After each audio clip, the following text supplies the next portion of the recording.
Love can be a beautiful thing, but it can also be dangerous, as we're going to show you in today's video. In this video, we take a look at cases where people killed their lovers. Cui Bingtao was a Singaporean man who was found guilty of the murder of his wife, Liang Xiaoying. His case is just one example of how love can cause people to do the unthinkable. 25-year-old Cui Huan was given a 7-year prison term and 9 canings. He pulled his wife to the ground and then pummeled her as she curled up on the concrete. He was furious that she was having an affair with a work colleague. He kicked Liang 3 or 4 times in the back of the head and neck, causing her to fall and smash her head on the ground. During the beating, he threatened to divorce her once he returned to China. The woman suddenly stopped breathing, and the doctors later declared her dead on arrival. Nancy Crampton Brophy, a romance author, was sentenced to life in prison in Oregon after being found guilty of killing her husband. She had written an essay titled How to Murder Your Husband, which described her exact crime. Her late husband, Daniel Brophy, was shot twice in the kitchen in June 2018. The motive? A $1.5 million insurance payout. The jury argued that Nancy Crampton Brophy had the motive and means to murder her partner, as they showed that the couple was in financial trouble. She stood to profit financially from his death, with a big insurance payout. Although they never found the murder weapon, she was seen to have purchased a gun that matched the shells at the crime scene. Nancy Crampton Brophy was a self-published author whose novels include The Wrong Husband and The Wrong Lover. Her steamy romance and suspense books were published online before she shot her husband. Stephen Henderson love is a double-edged sword that can make you feel like you're walking on air and give you the strength to take on any challenge that comes your way. But sometimes, love can be so powerful that it causes people to do things they never thought they'd do, things that might even cost them their lives. In November 2022, police received a call from a man named Stephen Henderson. He said he had shot his wife. When the police arrived at the scene, they found a woman's body with multiple gunshot wounds. Henderson has been charged with murder, domestic violence, and illegally possessing a firearm. It was later revealed that 47-year-old Talina Henderson had sought out an emergency protective order just days before her murder. However, it had yet to be granted. Henderson pled not guilty to the charges in February 2023. Nikki Ensel was accused of murder. The crime?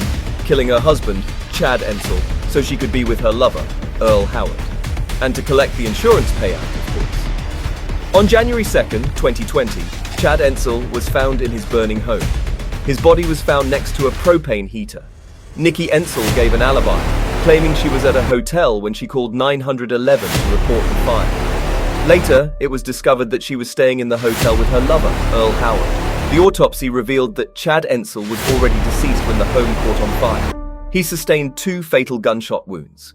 With the help of surveillance footage and phone records, the police determined that Nikki and Earl were involved in the crime. However, Nikki claimed that Howard was the sole killer, as she wasn't in the room when the crime happened. Howard was sentenced to 25 years in prison. Nikki was found guilty in October 2022 and sentenced to life in prison in February 2023. Shraddha Walkar. This next case just proves why we must always be careful of who we trust. Shraddha Walkar's partner Aftab Poonawalla murdered her. He allegedly dismembered her body and scattered the 35 pieces around Delhi forests. Since the beginning of their relationship, Walkar's family strongly opposed it. Poonawalla, 28, and Walkar, 26, moved in together during the early stages of their relationship after initially meeting on a dating app. One day, in their shared home in South Delhi, the two had a heated argument regarding marriage. Days after that argument, Poonawalla killed Walkar. The case soon became a media sensation with the horrific details of the murder and dismemberment, police and family interviews, and news reporters inundating the news stories. Kawas Manekshaw Nanavati.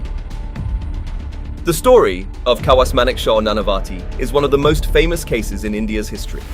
In 1959, the Indian naval commander shot and killed his wife's lover.